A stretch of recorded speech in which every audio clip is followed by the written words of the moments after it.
Over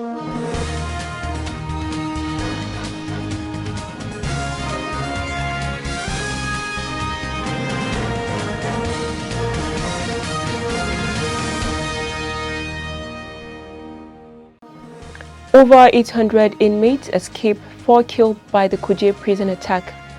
President Muhammadu Buhari to attend International Development Association for Africa Summit in Dakar.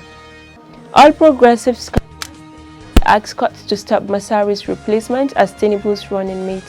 On international news, International Monetary Fund to send team to Ghana to start aid talks. And on sports news, Oshola, 3 Falcon stars listed for CAF award. Hello there and thanks for joining us. That was the major headlines for Standard Voice Television News. I am Rahma Ibrahim Dusara with the news and details. Authorities of the Nigerian Correctional Service said over 800 inmates escaped the Kuje prison on Tuesday night following an attack by suspected Boko Haram terrorists. Sumaya Ibrahim Dusara has more on the story. According to a statement on Wednesday by the Chief Superintendent of Corrections, Umar Abubakar, a total of 879 inmates escaped from the facility. Reading out more information regarding the incident, the correction officer disclosed that 4 inmates died in the coup, while 16 others sustained various degrees of injuries and are being treated at the moment. He, however, emphasized that efforts are ongoing to recapture of fleeing inmates. The Chief Superintendent of Corrections, while revealing that the attackers broke into the Media Security Custody Center, Kuje, using explosive devices through the main entrance and the fence of the facility, respectively. Sumaya Dosa reporting for SBTV News. Meanwhile, President Muhammadu Buhari inspected the level of damage at the correctional facility. For more on the story, Amina Kabir Sarki reports. The president said he was disappointed with the intelligence system and utilization at the Medium Security Custodial Center Kuje in Abuja. President Muhammadu Buhari gets a brief on the attack on the Kuje Correctional Center in Abuja during his visit to the facility on July 6, 2022. He was also apprised that at the end of the attack, none of the 63 terrorists were accounted for. But the records were not lost because they had been backed up. The president was also informed that the security forces has recaptured 250 of the escapes, while 450 others were still accounted for, and that rapid work was underway to recapture them. Aminat Kabir Sarki reporting for SBTV News. In a related development, the Islamic State and West Africa province claimed responsibility for Tuesday's attack. This was disclosed on Wednesday in a statement written in Arabic, shared via a MAC agency, a news channel run by the Islamic State. Tuesday night appeared to be the appropriate time for armed non-state actors to strike in the nation's capital as they invaded the correctional facility, freeing hundreds of inmates in the process. While authorities linked the attack to terrorists, a total of 64 Boko Haram fighters held at the center for their roles in the insurgency in the northeast were unaccounted for following the incidents. The President's Major General Muhammadu Buhari retired on Wednesday, inaugurated news minister and redeployed others. During the inauguration, the President warned that any of the 7 newly inaugurated ministers caught in corrupt practices would face the full wrath of the law. This was as he urged them to eschew corruption, saying public officers must be above board. Zainab Abdul Wasiu has more on the story. According to a statement by a special advisor on media and publicity, Femi Adesina, the president, issued the warning at the swearing-in of the ministers, which preceded a meeting of the Federal Executive Council at the Presidential Villa, Abuja. President Buhari said the redeployment was aimed at refigurating certain sectors where the government desired to accomplish improved results. He further asked the newly appointed ministers to await further communication on their appropriate ministerial mandate from the Secretary to the Government of the Federation. I am Zainab Abdulwasi, reporting for Standard Voice Television.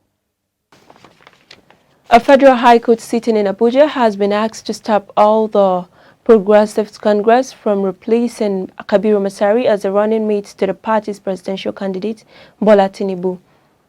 Shortly after Tinubu emerged as the flag bearer of the APC, the party submitted Masari's name to the Independent National Electoral Commission as the vice presidential candidate for the meantime. However, two chieftains of the party and delegates in the just concluded APC National Convention, Zakari Megari and Zubainatu Muhammad, approached the court to stop INEC from accepting a change of vice presidential candidate from APC. They asked the court to determine whether it was legally permissible for Masari to withdraw as the vice presidential candidate of the APC so as to be substituted or replaced with another person by the party with regards to the combined effects of Sections 142 Act 1 and Section 29 Act 1, 31 and 33 of the Electoral Act. President Muhammadu Buhari departed Abuja on Wednesday, July 6 to participate in the International Development Association for Africa Summit in Dakar, Senegal. An institution of the World Bank Group, IDA, is deepening its support to drive a resilient recovery for countries hit by the global crisis of climate and COVID-19. Growing levels of the insecurity and more recently by the impact of the war in Ukraine through its historic $93 billion 20th replenishment cycle, which goes into effect between July 1st, 2022 and June 30th, 2025. President Buhari is expected to join other African leaders in an open dialogue on development challenges and priorities as well as transformational initiatives, what will lead to an outcome document. The Dakar Declaration.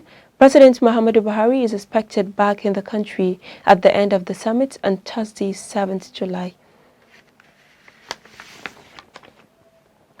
His Excellency Dr. Bello Muhammad Matawalle felicitate with Muslim Ummah in the state on the auspicious occasion of Eid al-Adha celebrations.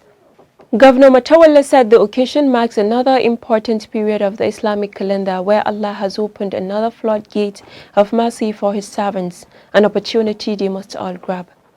The governor also called on all the sundry at home to observe the period peacefully and within the confines of the law. He said it is their duty as Muslims to show good example and share good habits in every way.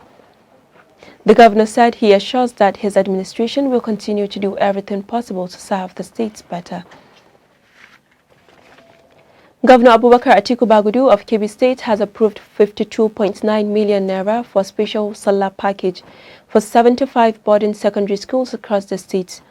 The package is for the purchase of cows, rice, ingredients, and other condiments required for the Eid al-Kabir Salah. The state government is therefore pleading with the parents to allow their wards to remain in schools during the Salah festivities, which is to ensure that academic activities continue smoothly after the Salah celebrations. Consequently, all principals have been sternly warned to make judicious use of the provisions for enhanced feeding. And for business updates, over to Zainab Abdul Wasiu.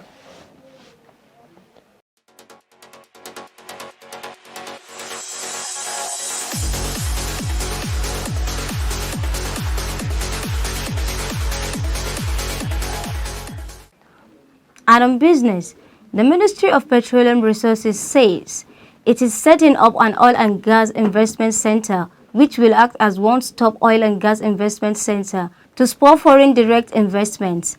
It said the center would be reciprocated along all the MDAs to create an enabling business environment for would-be investors to attract all the available FDIs into the sector. Mr. Kamaru Busari, Director overseeing the Office of the Permanent Secretary, Ministry of Petroleum Resources, made this known on Wednesday in Abuja at the ongoing Nigerian Oil and Gas Conference. He said the development was in fulfillment of its mandate as enshrined in Section 3 of the PIA to promote an enabling environment for investments in the Nigerian petroleum industry. He said it became necessary because of the need to begin to create business model that would reduce the export of crude oil while increasing export of value-added petroleum products. It said deliberate regulation and policy that would encourage investment and enhance private businesses in this stream needed to be formulated. I am Zainab Abdulwasiyu. Thanks for your time and keep watching Standard Voice Television. Thank you, Zainab, and on international news.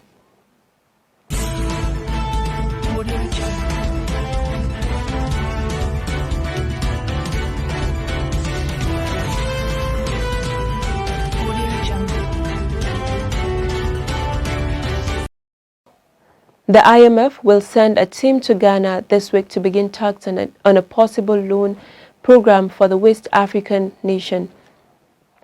The nation's president, Nana Akufo-Addo, had previously rejected calls to seek financial assistance from the IMF, but last week authorized the step as the country faced soaring inflation. The announcement came followed 2 days of protest in the capital over the rising cost of food and fuel, after the country was hit with inflation of more than 27% in May, the highest in almost 2 decades. Data from Ghana's central bank indicates the country's debt to GDP ratio was 80.1% at the end of last year, and fuel prices have shot up as a result of Russia's invasion of Ukraine. The IMF stands ready to assist Ghana to restore macroeconomic stability, safeguard debt sustainability, and promote inclusive and sustainable growth, and address the impacts of the war in Ukraine and the lingering pandemic. And on sports news,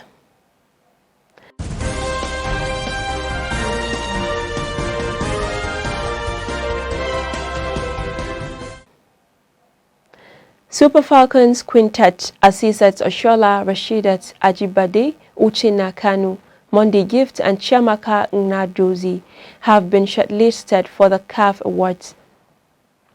Oshola, Ajibade, Kanu, and Nnadozie were listed for the Women's Player of the Year award, while Monday made the shortlist in 2 categories: the Best Young Player of the Year, alongside Flourish Sebastian of Edo Queens, and the Best Interclub Player on the continent, with Marian Ezinagu of Rivers Angels also a nominee. Monday was named Player of the Season in the Nigerian top flight and was also top scorer last time. The list for the Women's Player of the Year is made up to 30 women from 12 countries and has South Africa leading the pack with 6 players. The 2022 CAF Awards will be held July 21st in Rabat, Morocco. And that's all we have for today's news, but before we go, let's take a look at the major headlines. Over 800 inmates escape, 4 killed by the Kuje prison attack. President Muhammadu Buhari to attend International Development Association for Africa Summit in Dakar. All progressives ask courts to stop Masari's replacement as Tinubu's running mate. On international news, International Monetary Fund to send team to Ghana to start aid talks. And on sports news, Oshola, 3 Falcon stars listed for CAF Award. On behalf of the production team, Head of News and Current Affairs, I am Rahma Ibrahim Nisara saying bye for now. And keep watching Standard Voice Television.